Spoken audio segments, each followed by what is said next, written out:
No concert ticket, still see Jungkook? ARIRANG soundcheck lottery sparks fury, fan wars, and conspiracy theories across ARI. What if the most intimate moment of a BTS world tour could be witnessed without holding a single concert ticket? And what if the face everyone believes HYB secretly wants the world to see is Jungkook? That single question has detonated a storm inside the global ARMY fandom, igniting protests, emotional debates, and conspiracy theories that refuse to die, all centered on one unexpected decision tied to BTS World Tour, ARIRANG in Japan. This is not just about a sound check. This is not just about a lottery. This is about access, power, fairness, and the unspoken truth many fans whisper but rarely say out loud, that Jungkook may be the gravitational center of ARIRANG. Even beyond the official stage, the controversy began quietly with what should have been a routine reminder. On January 31st, 2026, BTS, through their official Japanese account at BTS_JP_official, issued an urgent notice. The first round deadline for the ARIRANG soundcheck lottery was just 1 day away. The post looked harmless, even generous. It promised a rare chance for fans to attend a soundcheck event at Tokyo Dome on April 17th and 18th, 2026. 2,000 names would be selected. Fans would be allowed to take photos and videos. And then came the line that changed everything. Participants did not need to own a main concert ticket. Within minutes, the comment sections began to boil. Screenshots spread across X, Weverse, and fan forums. Translation accounts highlighted the detail in bold. Fanbase leaders asked the same stunned question: how is it possible that someone could see BTS, hear them rehearse, watch them up close, capture moments on camera, without ever entering the concert itself? At first, some ARMY celebrated. They called it a gift, a reward for album buyers, a democratization of access in a tour era where ticketing wars have become brutal, unforgiving, and often heartbreaking. But the celebration did not last long, because as the implications sank in, so did a sense of unease. Why would HYB allow soundcheck access without a concert ticket? Why now? And why, in the eyes of many fans, did this feel less like generosity and more like strategy? The ARIRANG World Tour is not an ordinary comeback tour. It marks BTS's full-scale return to the international stage after a long hiatus, wrapped in cultural symbolism inspired by the Korean folk song ARIRANG. It is positioned as heritage, legacy, and global storytelling. Tokyo Dome, one of the most iconic venues in the world, is expected to be one of the tour's defining stops. Every seat is precious. Every moment is scrutinized. And in that environment, nothing feels accidental. As the hours passed after the announcement, a narrative began to form among skeptical fans. They pointed out that soundcheck events are usually considered premium experiences, often tied to VIP packages that cost hundreds or even thousands of dollars and require a valid concert ticket. Removing that requirement, they argued, devalues the effort of fans who fought through impossible ticket queues, paid inflated prices, or traveled across countries just to secure entry. "This feels unfair" became one of the most repeated phrases across ARMY spaces. But beneath that word was something deeper: fear. Fear that the rules were changing in ways that privileged some fans over others. Fear that loyalty was being measured not by dedication or attendance, but by purchasing power tied to albums and lotteries. Yet there was another, more explosive layer to the discussion, one that pushed the debate from frustration into conspiracy: Jungkook. Almost immediately, fans began connecting dots. Jungkook, the youngest member of BTS, is widely regarded as one of the most powerful magnets in global pop culture. His solo releases have shattered streaming records. His name alone trends worldwide within minutes. His presence generates headlines even when he says nothing at all. And during sound checks, Jungkook has historically been one of the most interactive members, singing freely, joking, making eye contact, and creating moments that feel raw and unfiltered. Some ARMY began asking a dangerous question: was this system designed to maximize Jungkook exposure, even outside the formal concert framework? The theory spread fast. According to this line of thinking, HYBE understood that not everyone would win a concert ticket, but many more could be incentivized to buy the ARIRANG album if there was still a chance, however small, to see Jungkook live. A sound check, after all, is often more intimate than the concert itself. Less choreography, less distance, fewer barriers. For fans who feel emotionally closest to Jungkook, this was not a consolation prize. It was the main event. Others pushed back hard against this idea, calling it disrespectful to the group and unfairly singling out one member. BTS, they reminded everyone, is 7. ARIRANG is a group tour. The sound check includes all members. To reduce it to Jungkook alone, they argued, was a distortion fueled by solo stands and algorithm-driven obsession. But even those defending the system admitted something uncomfortable. Jungkook's pull is real. And HYBE knows it. The structure of the lottery only intensified the scrutiny. The soundcheck draw is exclusive to purchasers of BTS's 5th album, ARIRANG, which has been available for pre-order since January 16, 2026. Buying through official platforms like BTS Weber Shop or Universal Music Store automatically enters fans into the lottery. This means that access is not tied to concert attendance, but to consumption within HYBE's ecosystem. From a business perspective, the logic is clear. From an emotional perspective, it is explosive. Fans outside Japan were allowed to participate as long as they met the album purchase requirements.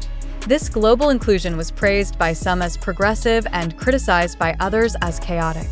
Japanese fans questioned whether local ARMY would be crowded out by international participants.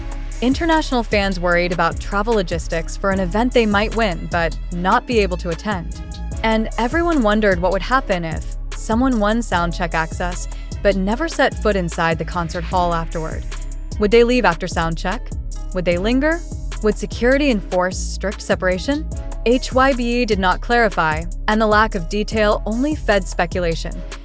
Reposts climbed into the hundreds and views surpassed 200,000. The conversation shifted from logistics to symbolism. Soundcheck, once a technical rehearsal, had become a cultural flashpoint. It was no longer about music preparation. It was about who gets seen, who gets close, and who gets left out. Some ARMY recalled past moments when Jungkook's presence during rehearsals went viral. Clips from previous tours resurfaced, showing him singing full verses casually, smiling directly at fans, or experimenting with ad-libs that never made it into the main performance. These were moments of perceived authenticity, moments fans felt belonged to them, not the cameras or the production team. If soundcheck is open, one fan wrote, then Jungkook is open. And that changes everything. Others accused HYBE of manufacturing scarcity and accessibility at the same time, a psychological tactic designed to drive album sales while appearing generous. By the album, they implied, and maybe you don't need the ticket after all. The concert becomes optional. The proximity becomes the prize. Yet HYBE and BTS remained silent beyond the official announcement. No clarifications, no rebuttals. No acknowledgement of the brewing storm. And in fandom culture, silence is never neutral. The ARIRANG tour itself adds another layer of emotional weight. Framed around Korean cultural identity and the folk song, ARIRANG, the tour is positioned as a bridge between tradition and modern global stardom. Sound checks, usually hidden from public view, suddenly feel like symbolic thresholds, spaces where the polished performance gives way to something more human. For fans who have waited years for BTS's return, the idea that such a moment could be accessed without the proper rite of passage, owning a concert ticket, feels destabilizing. It challenges the hierarchy of fandom effort. It raises uncomfortable questions about what loyalty looks like in 2026. Is it buying tickets? Buying albums? Winning lotteries? Or simply being present when opportunity appears? As April approaches, the tension shows no sign of easing. Some ARMY have organized threads demanding clear rules. Others urge patience, reminding everyone that BTS themselves emphasize this as a special gift for album buyers, not a replacement for the concert experience. Still others cling to their theories, convinced that something larger is at play, and always, hovering at the center of the debate, is Jungkook. Not because he asked for this, not because he announced it, but because in the eyes of fans, His presence changes the meaning of access itself. Seeing Jungkook rehearse is not the same as seeing him perform. One feels curated, the other feels personal. And in a fandom built on emotional connection, that difference matters. The question remains, echoing through timelines and group chats. Without a concert ticket, can you really see Jungkook? Or is the sound check lottery proving that in the ARIRANG era, the boundaries between stage and audience, privilege and chance, have finally begun to blur? As the deadline passes and the names of the 2,000 lucky winners are drawn, one thing is certain. This is no longer just a logistical detail buried in an announcement. It is a moment that has exposed the fault lines of modern fandom, the power of perceived intimacy, and the reality that in BTS's world, even silence can speak louder than music, and perhaps the most unsettling question of all lingers unanswered. If sound check without a ticket is possible now, what other rules are quietly being rewritten right before ARMY's eyes? The unanswered question hung heavy in the air, and as the ARMY community waited for further clarification, the silence itself became fuel. In the hours after the deadline reminder was posted, fan conversations evolved from confusion into something more intense, more emotional, and far more revealing about the current state of global fandom culture. This was no longer just about a sound check. It was about trust between fans and the system that governs access to BTS. What unsettled many ARMY was not merely the absence of a concert ticket requirement, but the way this information appeared almost casually, slipped into an announcement that otherwise read like a standard promotional reminder. To some, it felt deliberate. To others, careless. But to nearly everyone paying attention, it felt consequential.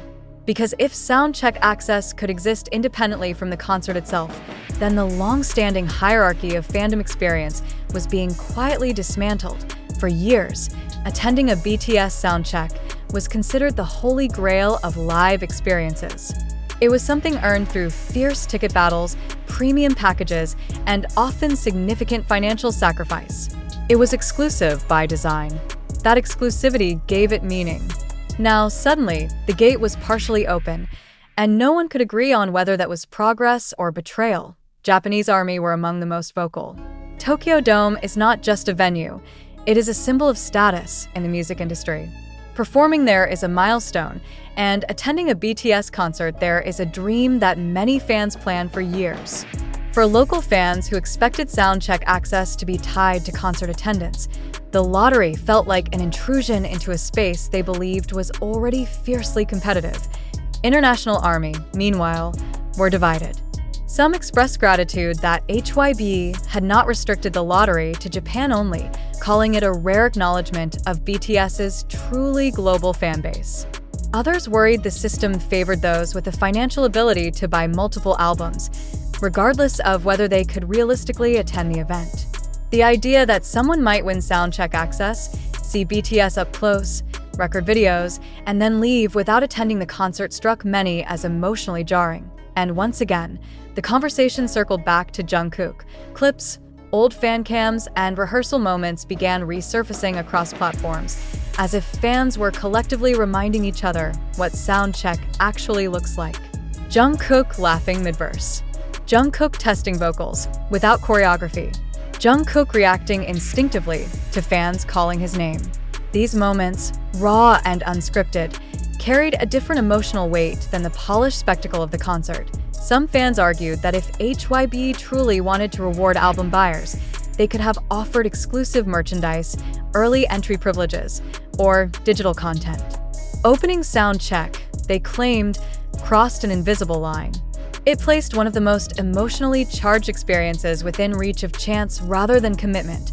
Others pushed back, asking an uncomfortable counter-question. Who decides what counts as commitment anymore? Is it lining up for tickets in online queues that crash within seconds? Is it spending thousands on resale markets?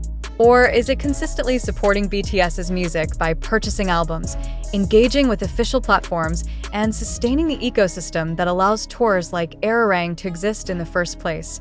HYB's model, some argued, simply reflects the reality of modern fandom economics. Albums drive charts.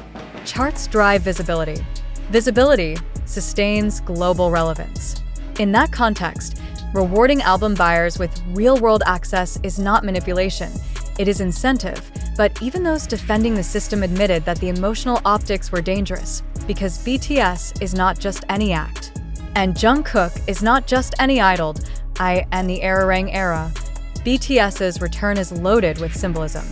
The tour represents resilience, cultural pride, and continuity after a long pause that tested both the group and their fans. Expectations are high.